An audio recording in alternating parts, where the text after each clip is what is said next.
Let's go for the actual score. Europa natural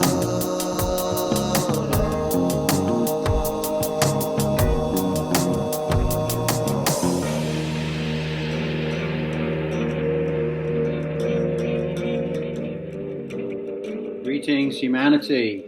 How you doing? Let's go for the actual score. That's what we're talking about today. The way things actually are. Reality itself. Objective truth. So we have a pretty small panel today. Possibly we're going to get joined by Yvonne if she can get to us.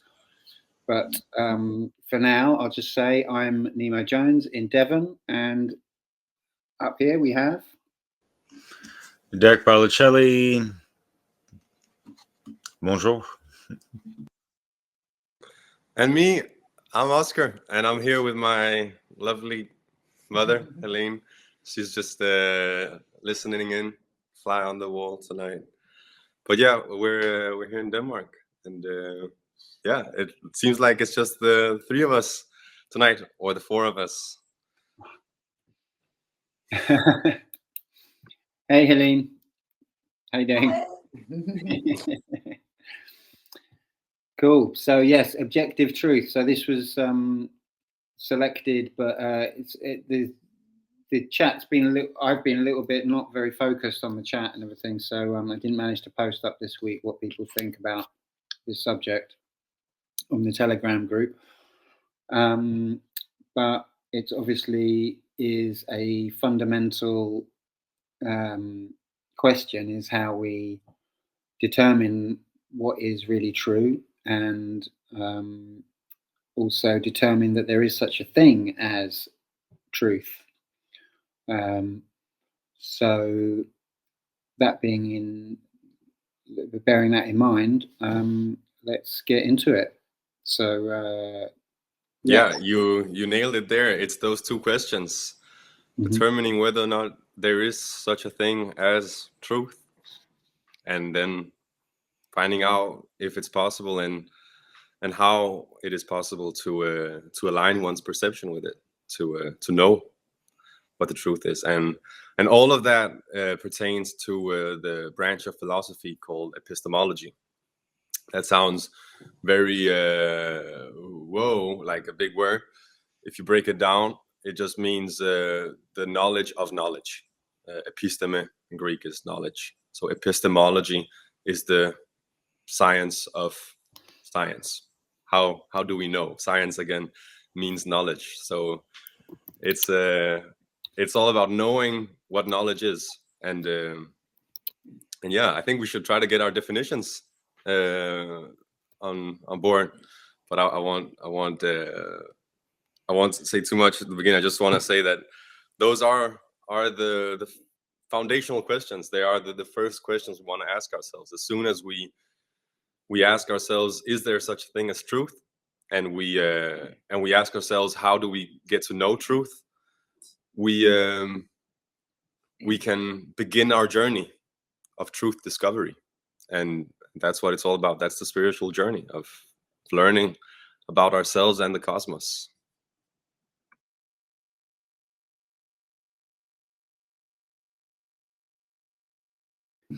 Yeah. Right. There is a kind of sorry. Sorry, go for it. Oh, just the good old you and I verse, right? And how are we conspiring with it and aligning to it for, things to just flow with the natural rhythm of life and all these things. And if we're living these falsehoods and things of the matter, we're kind of on our own subjective perspective, whimsical kind of way about looking at life, moving through life. It's not truly, you know what I mean? It's like that compared to just like understanding just the flow of reality, how the universe works, how your own mechanics works, how your psychology operates, how your thought process goes down. Things are subjective and unique to certain people, but we can observe things objectively, and that's kind of like the main point of being able to understand that you are your own unique person and vessel, individual, and you have your own eyes. No one else has that but your own, and same with with other people, right? But we all have the capability with our cerebral brain functions to view things outside of just our own perspective. We can see it through other people's perspectives, and also just like the objective perspective. And it's not always as easy as it seems, because people seem to view reality through whatever colored glasses or lenses or filters. But also there's the bias and ego attachments to things as well, and so it can be quite a conundrum of consciousness. But yeah, the main thing is to make sure that we understand just like right from wrong and the objective reality of things, so that way we understand more of the objective morality in how to behave and treat ourselves and other people, and understanding the whole cause and effects, karmic values to things, and our actions and the words we speak and the interactions that we have. It all matters.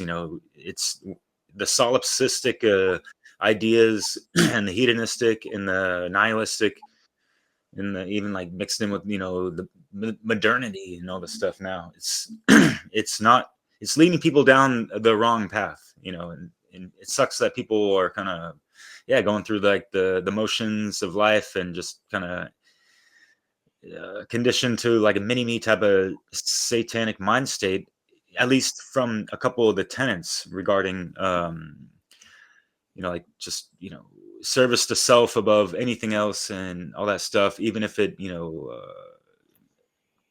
causes you to harm other people and do immoral things, right? So anyways, Nemo, I'm gonna pass it off to you. Sorry, we might have stuttered a little bit. That's on me for the Europa Natural Law YouTube channel. I might not have had it on. Yeah. We should be right now though. So Yes, we are. Yeah. So I was just going to say to people on YouTube, sorry about that. There was a little glitch at the beginning, so we lost 3 or 4 minutes. But but we are here, and we are talking about objective truth.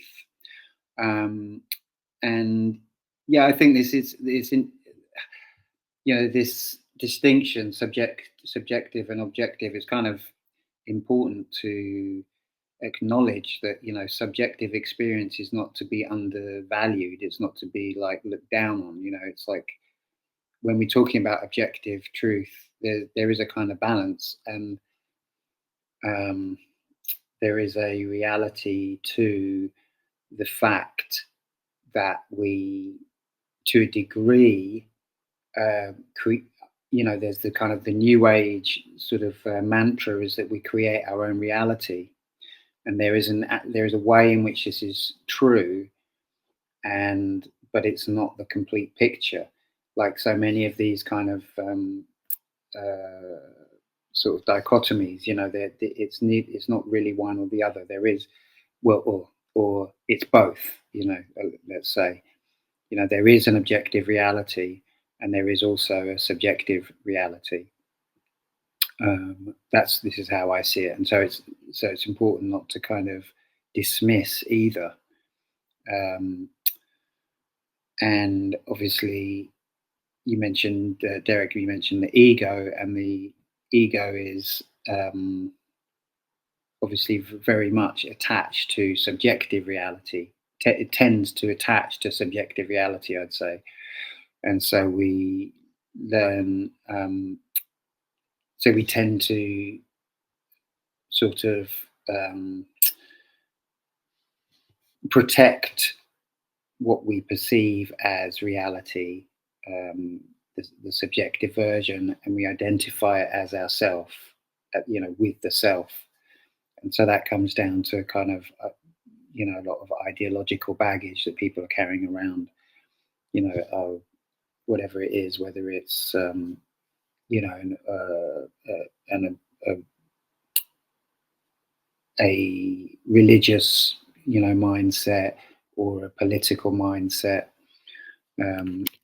these kind of ways of seeing the world, and we associate that with, sorry about that noise, we associate that with our ego, and so it has to be true in order for our ego, for us to feel secure in ourselves, kind of thing. So there's this kind of like false sense of security in what's actually a subjective, you know, reality. But there is a sort of interesting kind of fundamental thing about reality, about objective reality, which is that, you know, I touched on it at the beginning, is that there's two sort of ideas. One is the fact of objective reality, and then there's the other is what objective reality actually is. And so the first of those, like the fact of objective reality, it can be argued that requires a leap of faith to actually accept, yes, there is such a thing as objective reality that can be known. You know, I've heard it argued that is the one sort of choice that you make, and, you know, or not. And so obviously some people don't make that choice, and they say, no, nothing can really be known. And then they get into solipsism and other ways of viewing reality, which are quite ungrounded, you know, we could say. But so there is this kind of initial step to the process of saying, you know, I'm going to say that there is objective reality. I'm going to. Well, I would say it's a question, like, because you can see it as a leap of faith. You can see it as like a form of belief, or like of being like of trusting, you know, of having that, as you're putting it. I think another way of seeing it, which is not really in opposition to what you're saying, is that it's a question. It's and in that word question, you have the word quest, right? So you're deciding to move. You're saying, is there more? Like, is there more to what I'm familiar with the narrative that I currently am telling myself? And yeah, there is a faith in a way. If you're asking that question, then you are kind of saying, maybe there is something more to what I know, right? Or to what I believe. So yeah, there is that leap, that trusting, or saying implicitly, there is more. I believe there is more, and that is, you could say, a belief. But in reality, it's just a healthy mindset. Can I ask you to share some slides for me, Derek? I got some images that I feel are cool to share about this. I don't know if they're coming up. Yeah, exactly. I think this image here is funny because I think in that process of exploring, is there more to reality than what I am familiar with? One is pulling off a veil, one is pulling off a layer, and is you know, trying to perceive. What that word means is one is trying to look through, right? And look through not only the lens that what is one's current perception, but also one is considering something else. And I think for me, that initial leap of faith, that initial belief in something that is out there, is more consideration, is considering what else is possible. So it's having an active imagination, right? And yeah, I think I want to go back to I always want to start with definitions. I think definitions are a great way to start off a conversation. and I'm so glad, first of all, that we're having this conversation, because I think it's a great topic to ask ourselves, what is truth, and how can we come to know it? And the first words I'd like to define is reality. What does it mean that something is real? What is reality? And the definition that I'm satisfied with is that reality is that which actually exists, that which is, if you will. And then the next question then is, what is truth? And then truth, I would say, is that which is an alignment with reality. So if reality is that which exists, that which actually is, and truth is that which is in alignment with what actually is, well, you can shorten that down and kind of say, well, then truth is what is. Truth is that which is. They're synonymous. But you would maybe differentiate, let's say that, for example, right now it's dark outside here where I'm at. Well, the reality is that these are the conditions, right? And me describing reality as being in these conditions, that it's dark, is true, but it's not true because I said it. I said it because I'm trying to describe reality by speaking truth. I think that's the way I go about it. And then, yeah, perception. We want to definitely differentiate between perception and reality. Perception, again, comes from per, which means through, and then ception, which I think, like, if you look at the root of it, I'm not sure, but I think it has something to do with receive. So it's something like that you're yeah. Anyway, I can go a bit too much into the words. Yeah, I'm thinking of inception, and there's also deception and stuff. So yeah, we're receiving some wrong truthful exactly. stuff. It's so fun to Yeah, find out what the roots of the words are. And yeah, what are some attributes of truth and reality, which are not attributes of perception per se? Well, some of those attributes are objectivity, and objectivity means that it's not based on perception, but that it's independent of perception, right? So if something is objective, it's independent of perception. And something that is very synonymous with that, but still a bit different, is whether or not something is absolute. Absolute means that it's independent of other circumstances. So if it's absolute, well, then it's also objective, because absolute means that it's independent of other circumstances.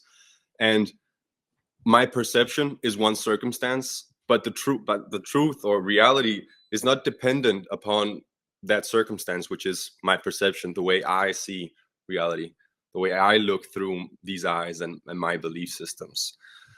So let's distinguish that the attribute of being absolute and objective from the attributes of being subjective or relative. What does it mean that something is subjective?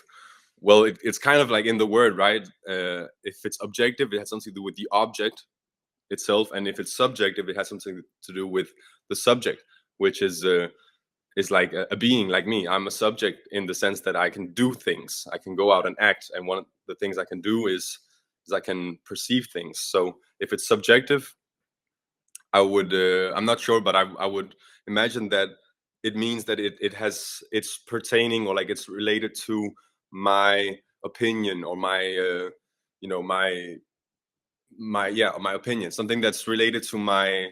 It actually means to understand. To seize or to understand.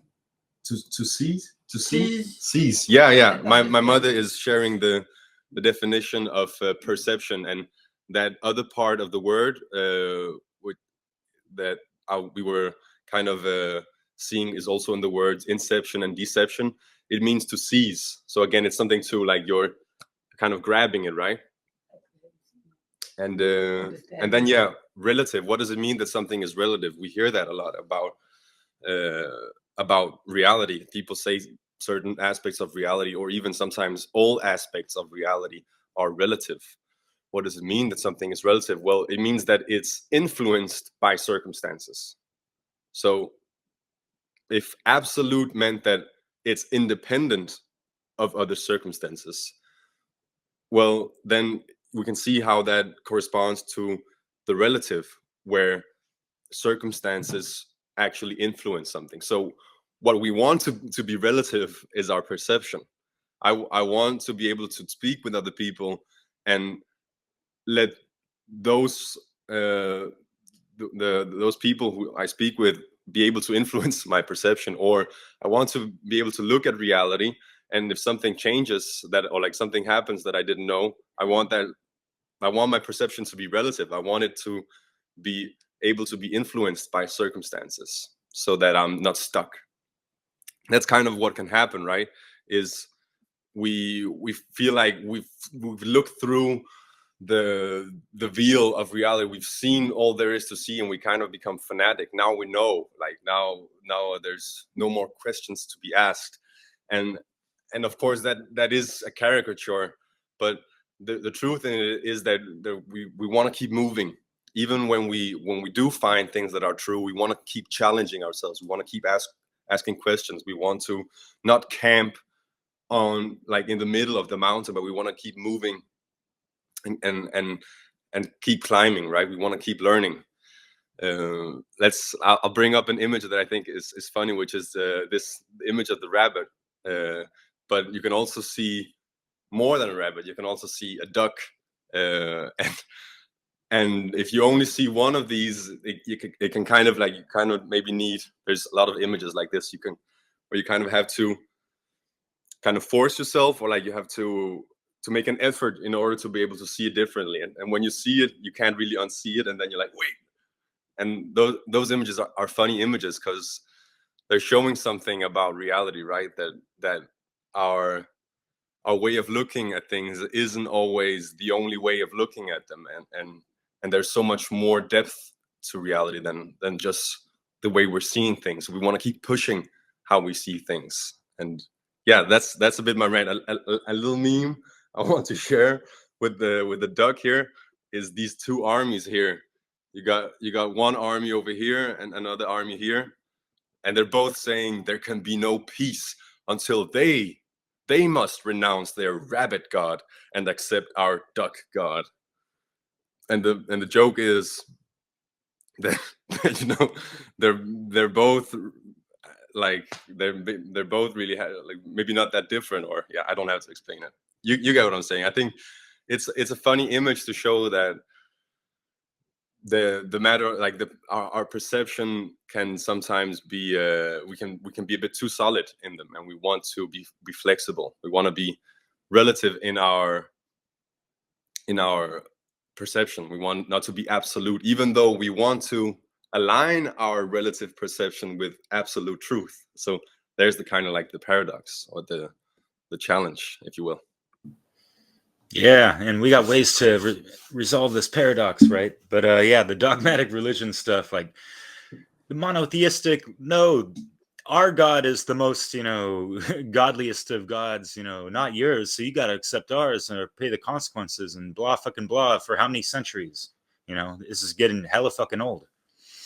And we can look at these things objectively and come to the same conclusions. And people want to cry in their milk about it and defend religion and deny the crimes of it. You're not looking at things objectively, and no one's really denying your subjective truths about it, because there have been people that have been helped and sheltered by the church and this and that, and people have corrected some of their bad ways and shitty behaviors through religion and all that stuff. Most people bashing religion or whatever aren't necessarily denying that, but the crimes against humanity outweigh a fuck ton of some of these things sometimes, like, objectively speaking. Just look at these things. But yeah, Oscar, shit, let me pull up the not the best on the video production today, guys, sorry. But we got to keep it moving, right? Just how reality always keeps moving. Cool. Yeah, that'd be great to see other folks. Thanks, Nemo, for the message. We might have Tommy and Jasper coming through later on. Oh, here he is. Hell yeah. What's up, Tommy? Hey, you hear me? Yeah. How you doing? All right? Yeah, still out in Scotland? Live from Scotland, mate. Look at my hair, man. Yeah, if you want to get settled in, do your thing, or if you want to interrupt. No, I wasn't going to come on, but the conversation's been pretty good. Here we go. And it was made me think a few things, especially when Oscar there was speaking. The thing that was coming to my mind was, with regards to objective truth, is the term truth seekers. So we're kind of in the truth movement, we like to say, don't we? So that would make us truth seekers. So that kind of implies that there's a truth out there.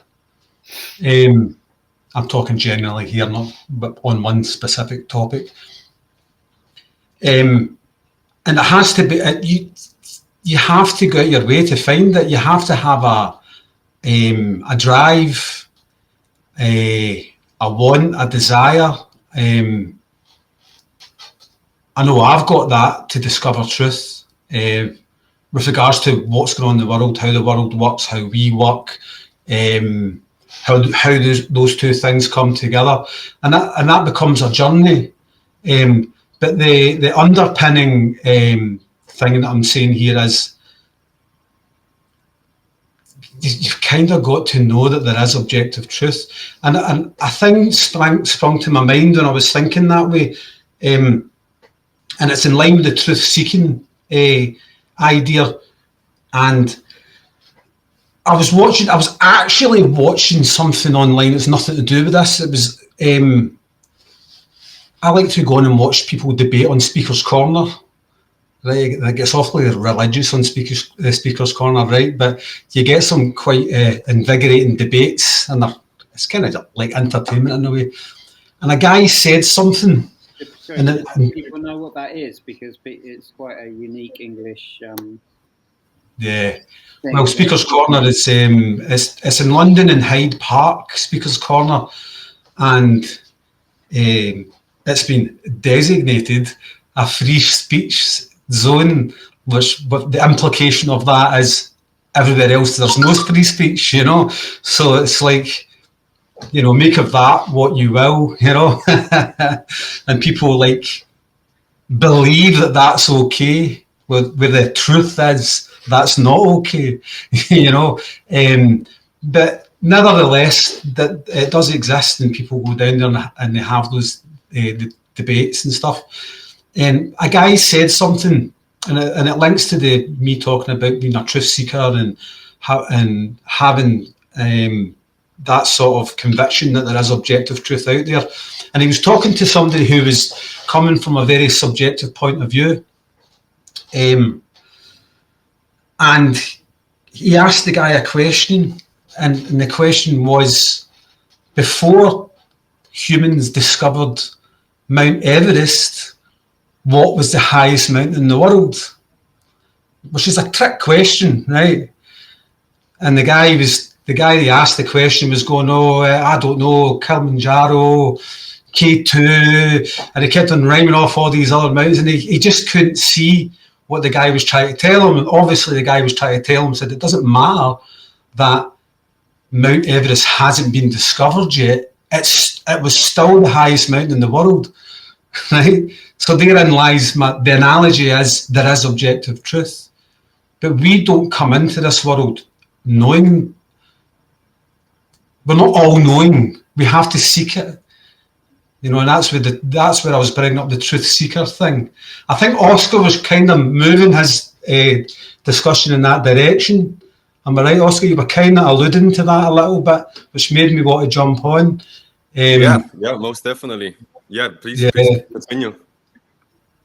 Yeah, so the thing is as well, like, there's a lot of subjects where there's going to be different opinions on what is the objective truth, which would suggest that there's debate around, have we found objective truth in certain areas, you know? And I like what you were saying earlier on as well. People like to find comfortable truths. And that's what you were talking about with the whole religion thing there, Oscar. People just get a truth and land on it. It suits them. It makes them feel comfortable. They can kind of use it as a bit of a crutch. I kind of see a lot of religious belief that way, but not all. I'm not making a sweeping statement about religion. There's a lot of people get a lot out of religions, and there's truth in religions as well. But what I'm saying there is, like you were talking about, Oscar, going like halfway up the mountain and stopping. You know, so some people will find like religious truths or a political truth, whatever it is they decide to land on, and they kind of stop their journey because it's easy to stop their journey because they've got something that they're satisfied with. That'll do. That answers it for me. Don't have to go any further. I'll plant my flag. I'll plant my rabbit flag here. All you duck guys doesn't really matter anymore because I've decided that this is the truth. And the seeking hasn't ended for them, but they have decided that it's ended for them. It's a lifelong quest, but man. Our superpower is also that we can admit when we see that actually our previous way of looking at things was limited. And I think that's Correct. what this little video, we had the honor of speaking with a new member of the forum last Sunday named Christian. He sent us a little video that Was that blue in the acid? Yeah, that's 50 seconds long, and maybe, yeah, it's like, oh, that's a beautiful blue cylinder, and the other guy says, hey grandma, are you colorblind? Clearly a red cylinder, go see a doctor. And then they switch sides, right? And then the guy says, oh, I just perceived one side, I was wrong, please excuse my rudeness. And she's like, I forgive you, I was wrong too, my perception was wrong, I should have gathered more data before making such statements. And here you can see that when he's standing there, he can see the blue side of the cylinder, but the blue side isn't the truth. That's just his perception. And we can align our perception to the objective truth through the trivium method. And yeah, I'd love to get more into to the methodology as well of how do we, I'll just close down the window here. How do we proceed to find out what is true? Of course, first we need to, in our own minds, not fall for the trap of believing there is no such thing, right? We want to, how can you say, like, we want to realize that there is more than just my perception, and that realization is the overcoming of the ideology of solipsism. I don't know if anyone wants to speak to that.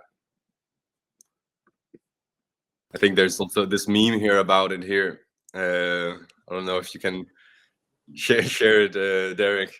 Yeah, of course. And I know I briefly mentioned solipsism. I thought, Nemo, you were keen on talking about that, but yeah. Yeah, I think like, it's a good thing for people to know about that. This is something that has a name. There's a name for the belief that we all have, like, that our perception is truth, that we all have our legitimate perception, and there is no singular reality that we should all strive to approach or move closer to with our perception. This is the meme that says we all have our own truth, and the bit cocky person responds, yeah, we all have our own laws of physics, right? Like I have my own law of gravity over here, and you have your own law of thermodynamics and so on.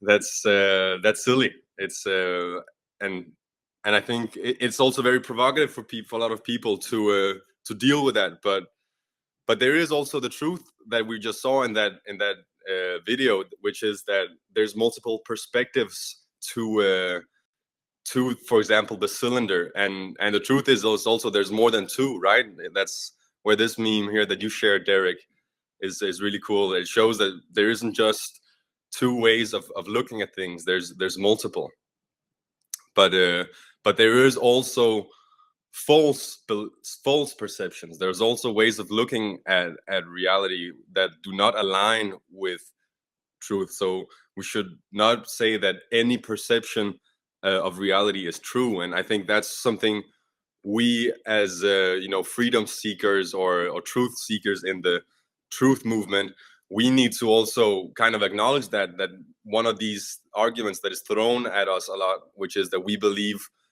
we know better than the experts, or we know better than the authorized teachers on certain subjects. Well, there is truth in that we should have a humble approach to what is our knowledge and what is our opinion, right? Not everything that we think is true. And yeah, I think that's what this meme kind of doesn't really show, but it does show this thing that there's multiple sides to reality. And yeah, our goal, that's also funny that the word objective is also the word for the goal, right? What is the objective? What are we aiming for? Hey, Jasper. Welcome. Hey, Jasper. Hello. Can you guys hear me well? Yep. Yeah, buddy. I'll keep on listening. How's it going out there in Frisia? Yeah, intense, but yeah, it's all right. Been relaxing a lot. So I feel better, quite health, but my mental state is a bit. It's been a rough time, but I was intercepting you, Oscar. I'll let you speak before I'll talk about objective myself. Yeah, I don't want to speak too much. I have a lot to say, so I kind of need to. Yeah, you're already out of turn, man. Shit. I'm just kidding. Doesn't matter, man. Roundtables turn as they wish. But yeah, Nemo, go for it if you wanted to say something there. I got plenty. Yeah, yeah, it's an interesting it's kind of, there's a circular nature, I think, to it, because yeah, you want to reach objective truth, but like, how do you know for sure when you've reached objective truth? Even however, because obviously, yeah, we have the trivium method. You gather all the grammar, but then you've actually gathered all the grammar, to go back, then the whole load just suddenly arrives, and you're like, oh. So it is interesting, and I think part of the experience that we've been through, probably to get to where we are, is this questioning of what we thought was true. And there's that great definition of enlightenment, is the discarding of everything that we thought was true. I think someone's getting a bit of feedback from someone. If maybe mute if you're not speaking. Yeah, so it does feel like it's a kind of infinite search, in a way, that it's not something that you're going to arrive at and you're going to be like, right, I've arrived, now the journey's over. It's like, what would that be? That would sort of be like godhood or whatever. It's like, But our objective isn't omniscience. We're not going for knowing everything, and in that way, yes, our seeking or our search or our journey for knowing more, it does not end. We will always have more to learn, but there is such a thing as having learned the basics of something and knowing that, and there is such thing as reaching, like as going through a threshold, right? There is, you can have knowledge of self, of psychology, you can have knowledge of how reality operates, without that meaning that you know everything about those two things, about the self and about the universe. You can have some basic knowledge, and that is a goal we want to strive for. We don't want to say, well, we can't know everything, so what's the point, right? I'm Yeah, kind of course. advocate. I think it's more about having a shared understanding. That's what's really important for us as a, you know, as people, because, you know, for example, let's take a sort of fundamental, like a given that most people can agree on as an objective reality, like time.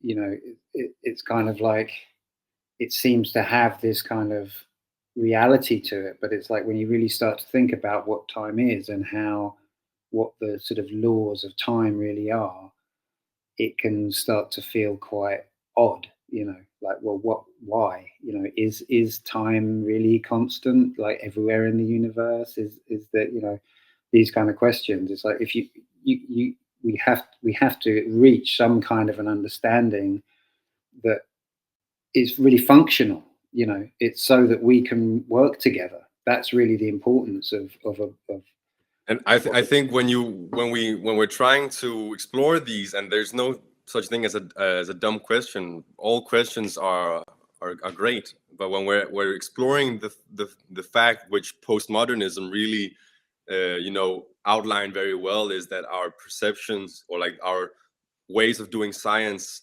is really influenced a lot by the culture we grew up in. So, for example, back to time, our perception of time, our way of measuring time, and like, yeah, following the rhythms of nature and so on, they're very much conditioned by our culture, right? So what we want to be careful not to do is say, because we don't want to make the mistake of believing that because our perception is conditioned by our culture, then the reality that we are perceiving is conditioned by our culture. So another way of saying that is, we don't want to believe that the truth is relative just because our perception is. And that's where I can only say hallelujah or agree to what you're saying, Nemo, about there are some basic things that we want to arrive at a shared understanding of.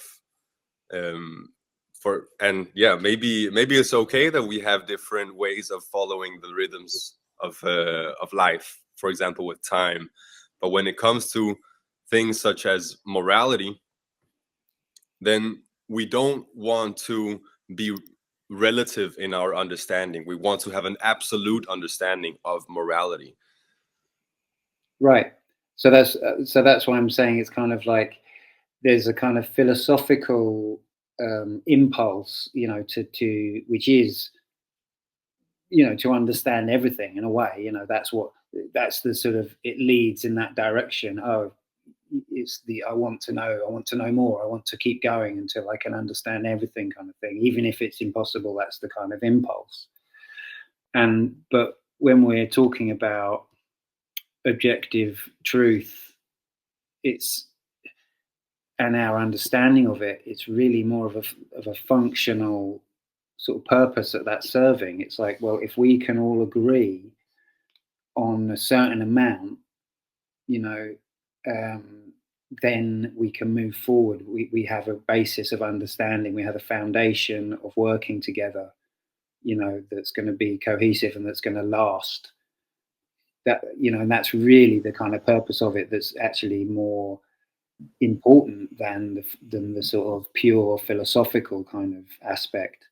Does that make sense? Yeah. It does to be. I think what you're saying is there's certain truths that if we all come to understand and basically are in agreement that they are objectively true, then we can function properly together as a society, because we all have them on board. Mm-hmm. Whereas if we're all falling into extreme subjectivity on everything, as that's a tendency of postmodernism, and definitely that happens with solipsism. Everything, to put it quite frankly, goes to shit. Do you know what I mean? Because, like, it's as if there is no objective truth, and people can, how do you say this? They think they can operate in the world any way they want, and it doesn't really matter if society's not functioning, culture's not functioning, human beings aren't functioning in a way that's conducive to a sort of collective evolution of consciousness even. Yeah. And that's where we're kind of in just now. We're in that kind of downward spiral of that, because it's becoming really, really common for people to believe that their subjective reality is all that matters. And that's why you hear so many of these phrases being flung about these days, like, well, it's true for me. And people will even affirm that with other people, and will tell them, if it's true for you, then that's all that matters. Like, no, that's not all that matters. You know what I mean? It's not at all, because it's just that true chaos starting to build within society, and I think that's what Nemo's alluding to. With regards to like wanting to know, like that human drive to know more and to know more and to know more until you get to the absolute truth, which is unattainable. What you're really getting into there is you're getting into the like the end goal of enlightenment, really, which is kind of what we're all hoping for. You know, like we talked about earlier on, like people, also you were saying this sort of freedom movement, we realise that there is different ways to look at things and be open-minded enough to change our perception when the evidence says that you should change your perception. I mean, that's a lot of people can't do that. So that's like getting your ego under control to be able to do that. And to do that's going to involve things like shadow work. And right there, you're on the evolution of consciousness path. You're on the enlightenment path, just in them couple of things I just said there. So there's a lot of things linking in together here. And I might not be linking them very well. I'm just kind of flinging things out there loosely and hoping you guys are going to pick it up and put a thread right through the middle of it. But I do get what you're saying, Nemo. That there has to be a consensus of some sort, or you are in the realm of things just going into complete mayhem and chaos. Kind of like in modern times with the fundamental axioms of truth, like what is a man, what is woman? All of a sudden we don't fucking know now what the hell is going on, you know? Yeah, and that was already came to, the consensus was already came to with that, wasn't it, Derek? So now that's actually been reeled back in. So that's like regression.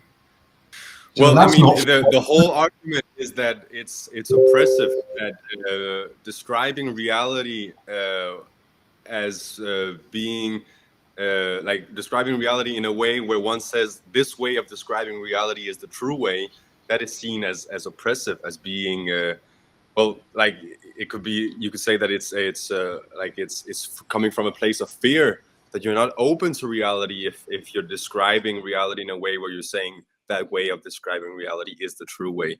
That's how it's being put forth, right? And of course, yeah, science doesn't really work that way. Science is all about having the means to describe reality in a correct way, or maybe it's not all about that, but that is it's a big part of science, is being able to also communicate to others what is true, and that is where we find examples. Maybe you can bring up my meme, Derek. We can find Make it quick, people man, who are like you know, they get really triggered when you show them that their way of describing reality is not consistent. The most clear example of that is saying it's true that there isn't such a thing as truth. It's never said like that. It's always said there is no such thing as truth. And people don't even notice that they're making a claim of truth. And when you point that out, they're like, they're like, oh, why are you, you know, why are you being aggressive, kind of, even? And maybe that's the objection right there, Oscar. Like being aggressive, but maybe they're saying you're being very narrow-minded or something to that effect. When the fact is, truth is like this finger, you know, it doesn't give a shit about you. Like it's this train moving smashing your beliefs. And what we really want to understand is that when people present facts and evidence, they're not smashing you, and they are not claiming to be the truth. They're just presenting something that they have come to understand. And because we are all intelligent beings, we can all arrive at that discovery. It's not about who discovered it first. I don't know, maybe it was Vuk. Yeah, I think it was Vuk last Sunday. He brought up the metaphor of I don't know how it's called, like stafette, like where people run with a stick and then they give the stick to the next person. It's like an Olympic game. And how relay race. well, I know it was not that metaphor. It was the metaphor of a marathon. That was the metaphor, that we're all going, like we're all aiming for the same goal, and it's not really about who comes first necessarily, right? It's about reaching that goal of aligning ourselves to truth. And when it comes to understanding that is not a goal that one just attains and then that's it, and then one now holds the truth. That's not how it works. I completely agree. That's not what it is. It's a constant maintenance, right? We're maintaining our, you could say, like, if you want to use hippie terms, we're maintaining our high frequency, high vibration, by, like, if you see your perception as a wave, well, then the higher the frequency, the more it's aligning with truth.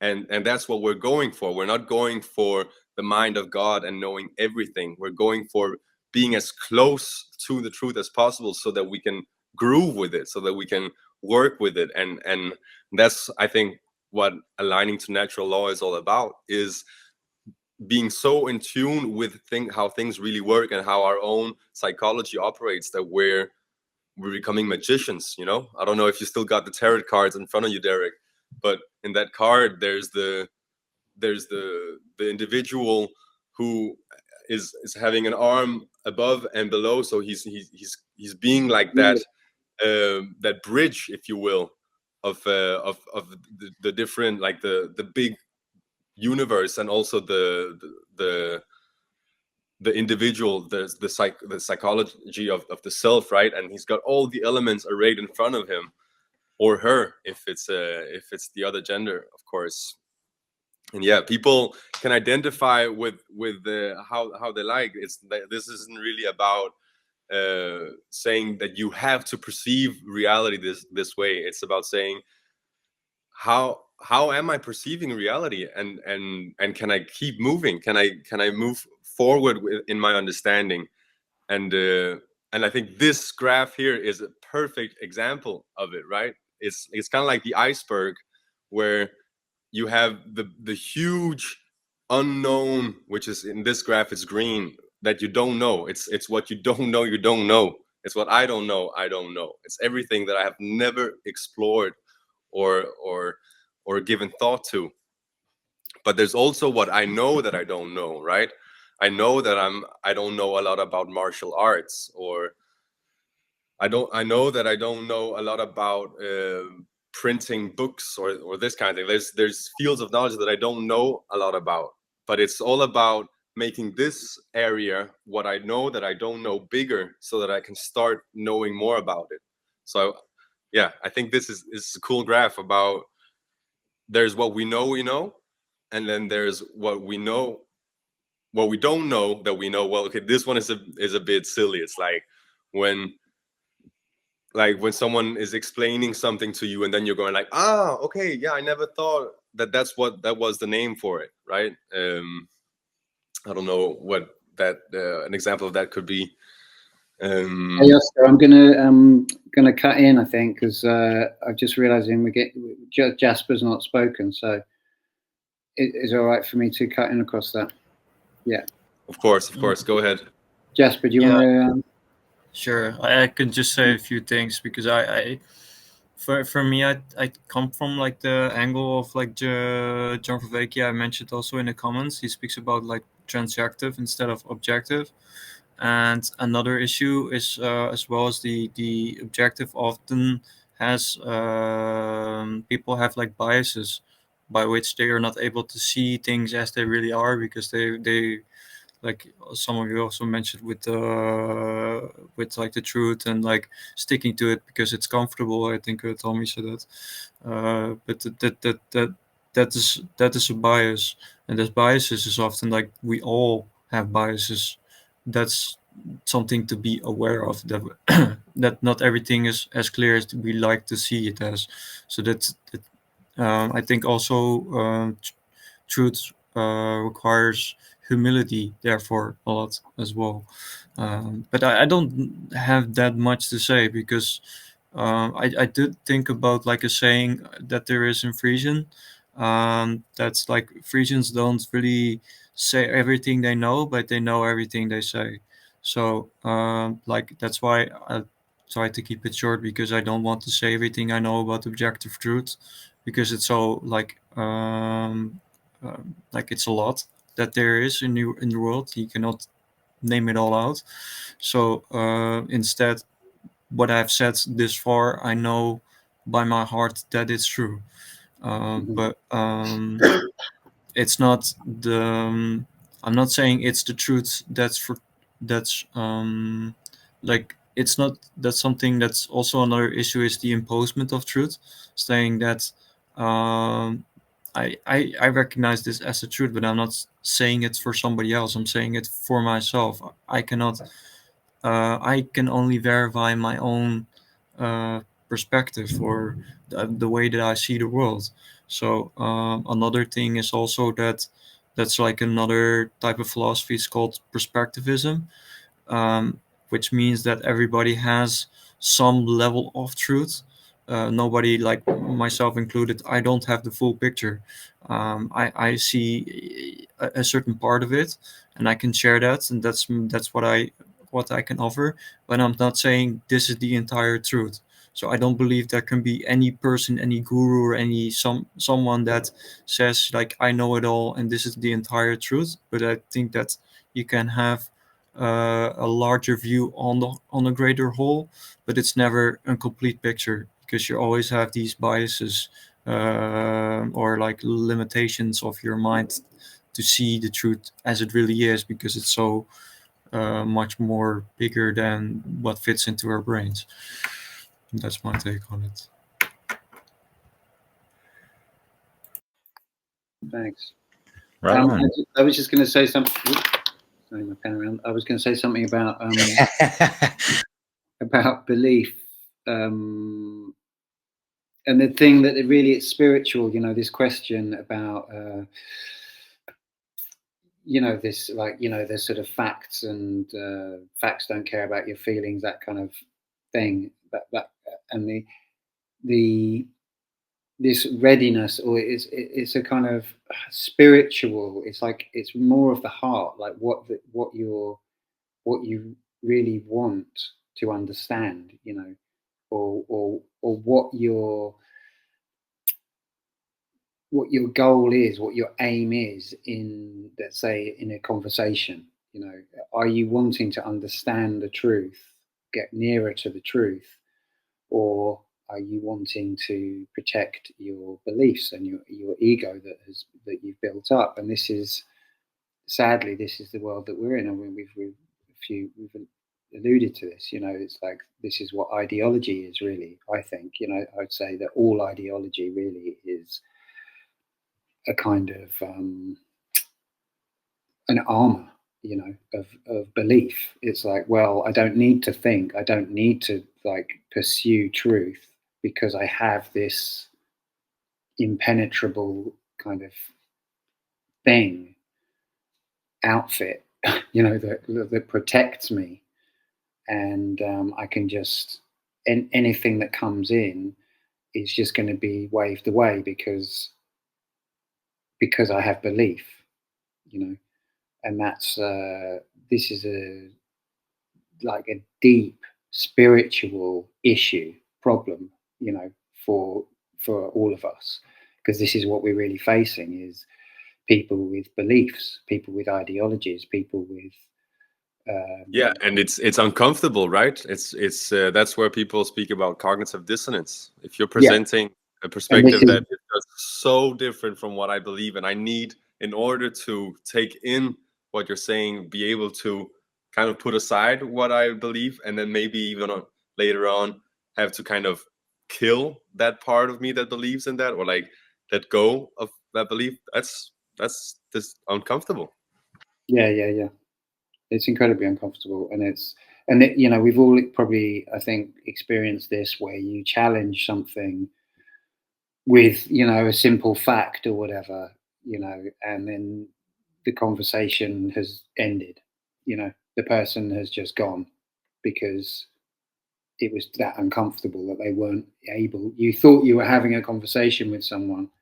You know, I've experienced this a lot of times online, for example, you know, where you think you're having a conversation. It seems that you're having a rational conversation.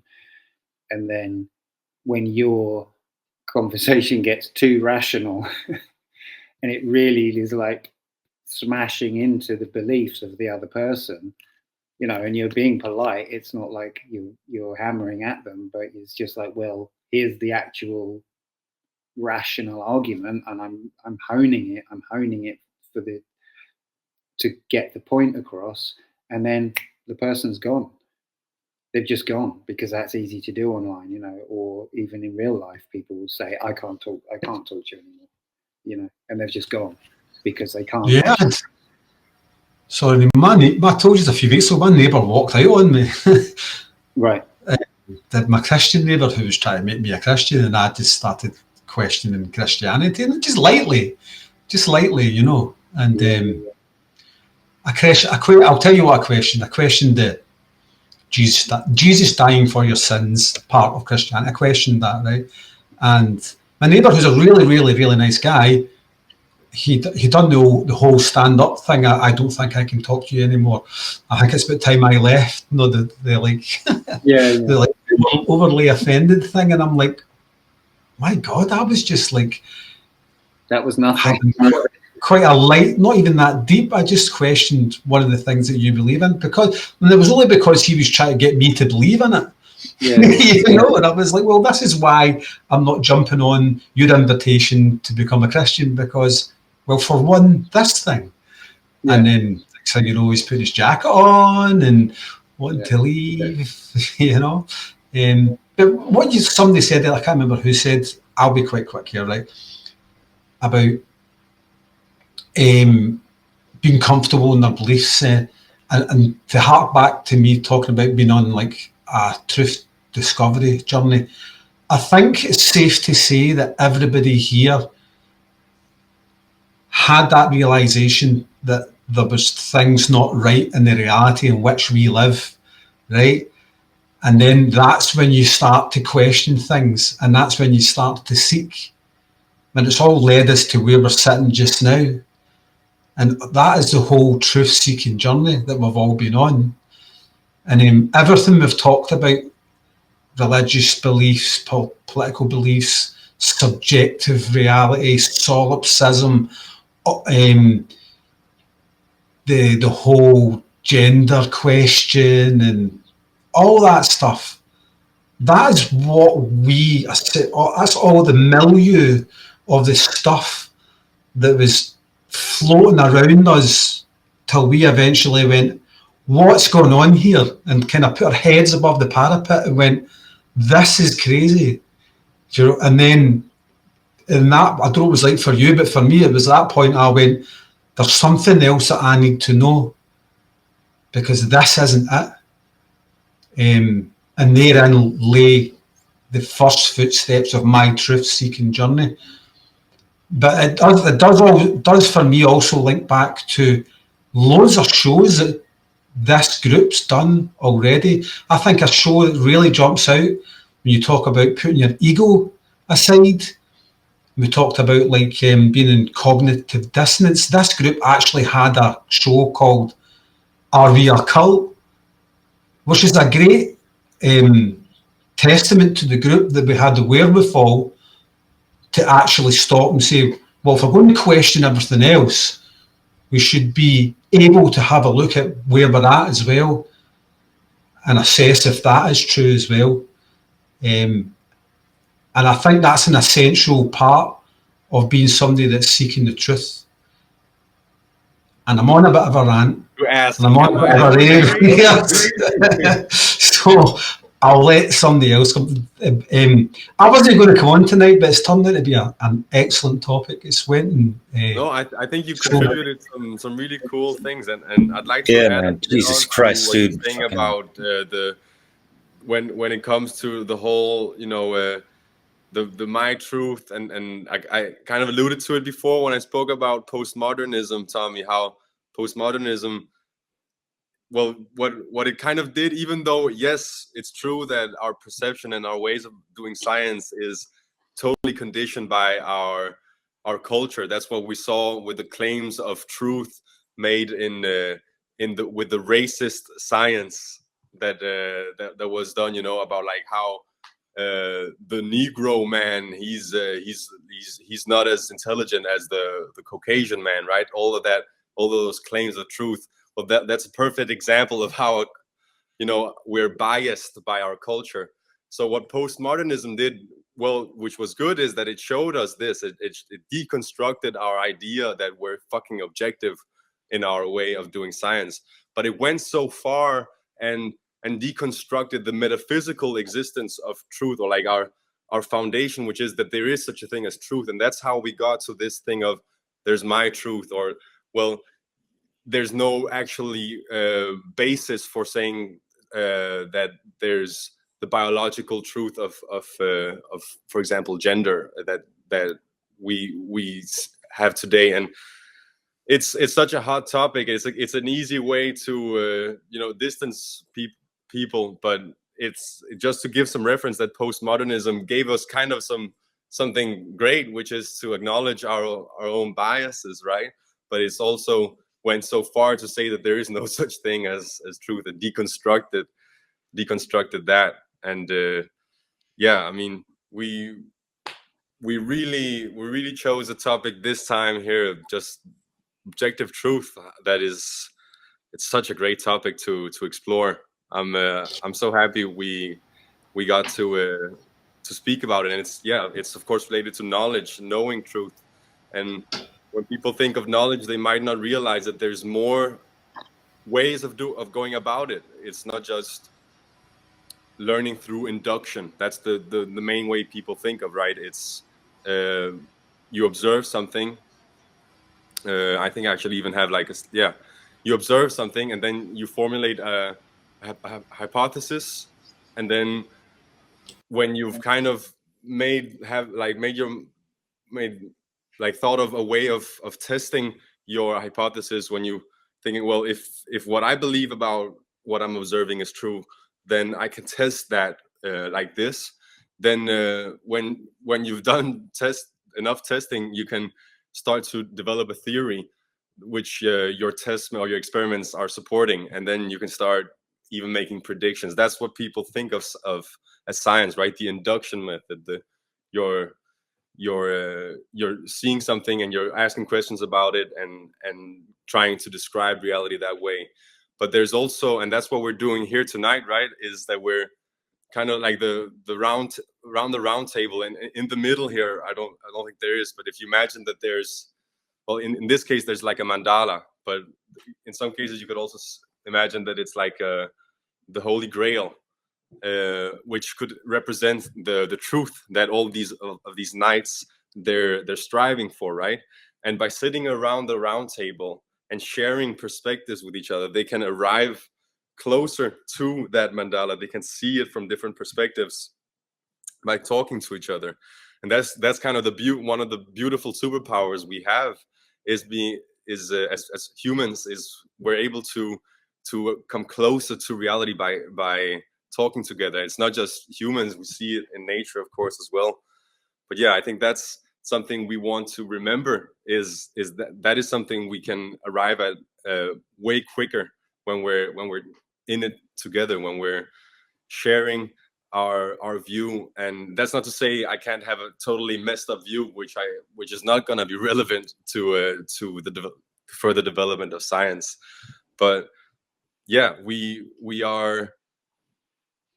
all able to contribute, as you were saying before, Jasper, knowing with our hearts that what we're saying is true, right? When we're not deceiving others. So that's one way, is through deduction, is through realizing, if I know this is true and I know this other thing is true, then I can also arrive by deducing. I can arrive at knowledge by not only through induction, but also by doing like the math, if you will. Like I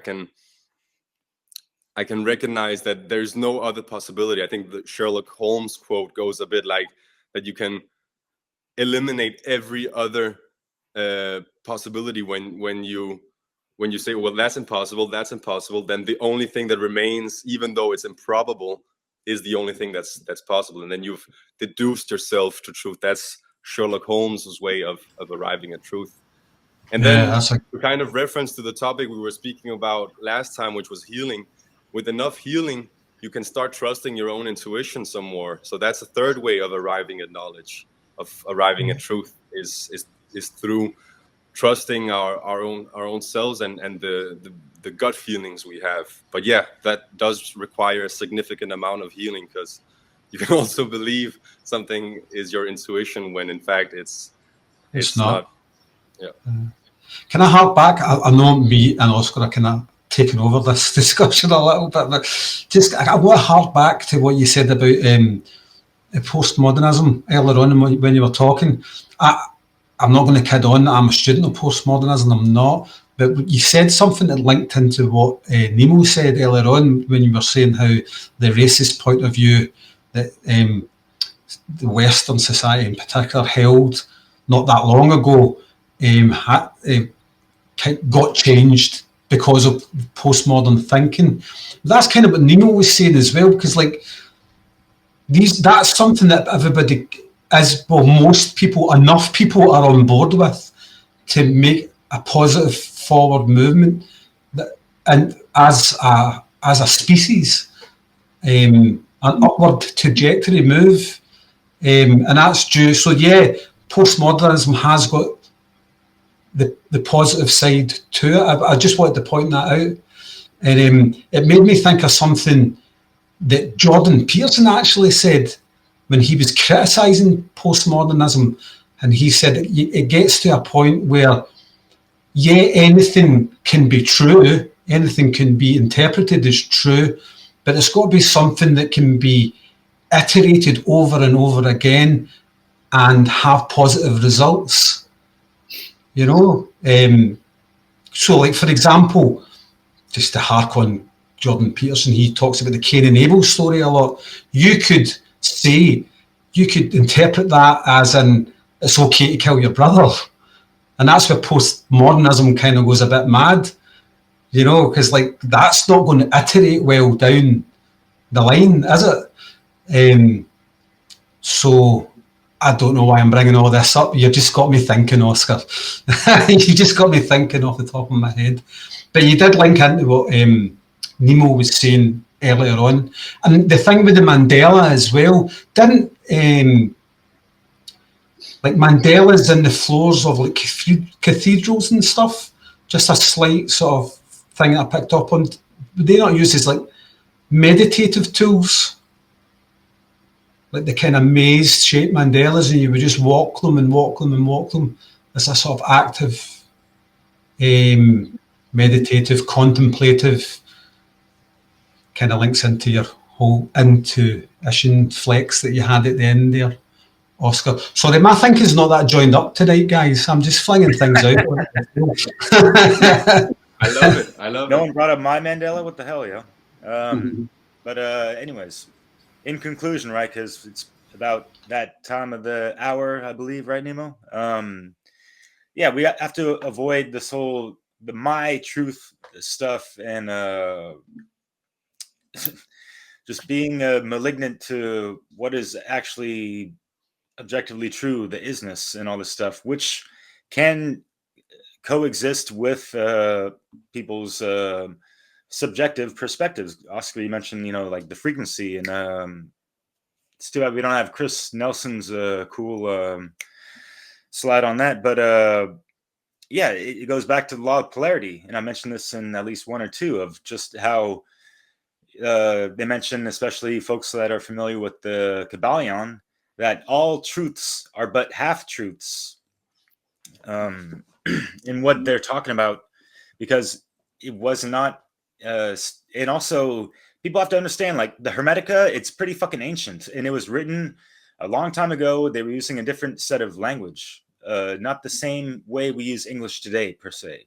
Not every single word, and they would use different nuances possibly. And so, anyways, keeping that in mind, understand that it was truths plural, lowercase. They were specifically referencing people's subjective perspectives and truths, but they have truth, pretty much like at the next sentence or whatever. I don't memorize these things, but that they are talking about objective truth. Jeez. I've said it better in previous episodes, but yeah, I'm all over the place because I wanted to just piggyback real quick on like understanding objective truth, especially when you're trying to heal yourself and probably doing the proper diagnoses, the diagnosis, the way to know knowledge to find the causal factor to heal that shit for fucking real, right?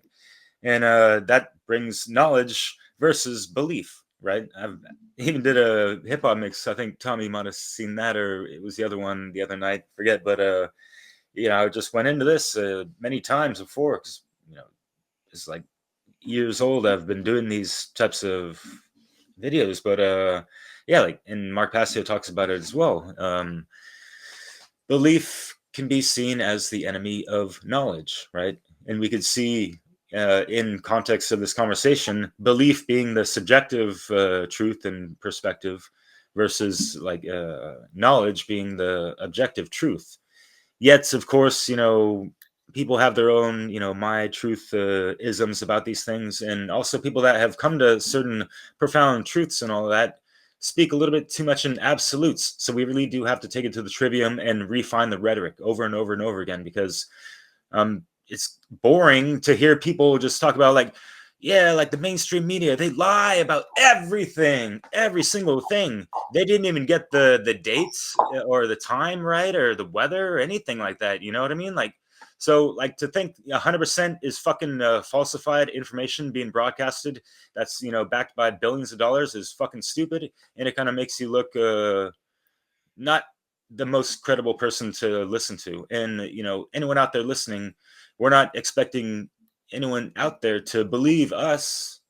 Everyone has to come to their own proper conclusions about objective truth and align their subjective perspective to that, right? So I guess that's all I got. And avoid that emotional mind control, because that is coupled with this ego attachment that clings on to these falsities and what we think we thought was this absolute or objective truth and all this stuff, right? So our bias and egoisms can bleed into what we think is objective truth. So you really have to take the time and be the hermits to step back as far as you can outside of all influences around you and within yourself, to see things from that objective lens as best possible, and hey, you might have to suspend your beliefs on these things and check that different perspective, right? So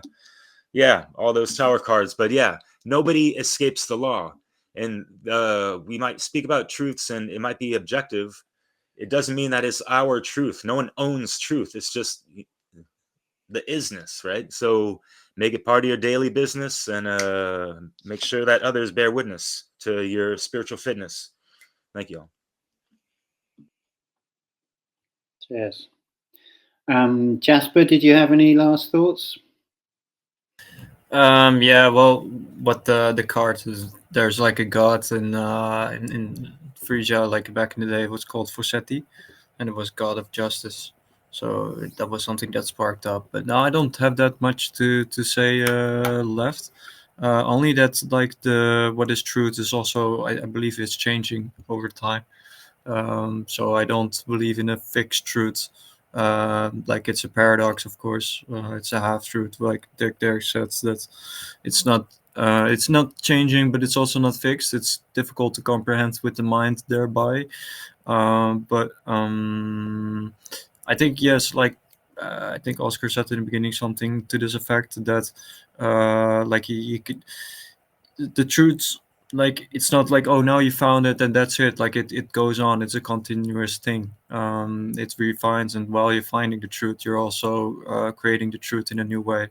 That's how I see it. At least it's something very creative. But yeah, I don't know what else I can say. I think I need to like ponder it more. But for myself, truth is more beyond what I can say. So I don't feel really like I have to say quite a lot about it, because it's quite obvious. Truth is, like in Dutch, waarheid, and waarnemen means to, like, waarnemen means to see. So you're taking what is true, and taking that. So if I'm just looking at this laptop right now, or whatever it is, that's already truth. So I not necessarily need to put it into any box of like, this is the way that I conceive as truth, but just the truth is, as Derek said as well, as it's what is. So maybe I think of a lot of what I will say you guys might already know. So I'll just keep it at this, for that's all right. Okay, well, thanks everyone, and yeah, I'm going to wrap it up there. I just want to put a note of skepticism about postmodernism. I'm not sure that I mean, maybe I don't know. It's not something I've studied a lot, but yeah, I'm not sure. I'm not sure. Like the fact that some positive things might have happened alongside it, I wouldn't necessarily. Well, I mean, it's again with the half truths that Derek was saying, right? That there's some of it, but often we have to be able to distinguish. So, for example, with pragmatism, it's the idea that everything that is that works for us is true, right? And well, that also is dangerous. You wanna be careful with that. So yeah, with these different theories of knowledge, or these different views on it, it's super. That's why I love this topic. Let's make epistemology great again, if you will. You know, let's have these conversations and explore the different ways of going about how to find truth, but not get stuck on one way. Because if we get stuck in postmodernism, or if we get stuck in pragmatism, or in positivism, or skepticism, or these different ways of going about it, we might not be able to expand our mind to the fullest. Sorry for jumping in. I just want to say, yeah, it's not dangerous to look into postmodernism and what that kind of those theories are about. But it might be a bit tiring, but it might still be worth it. We can get something out of it, and then move forward, right? Take what we can. I don't know. Yeah, I'll zip it. All right. Thank you all. If you're watching this, we've got 111 followers on YouTube. It's a nice number, but you might want to boost that up, and you might want to like this, comment, all of that kind of stuff. Maybe not. It's up to you.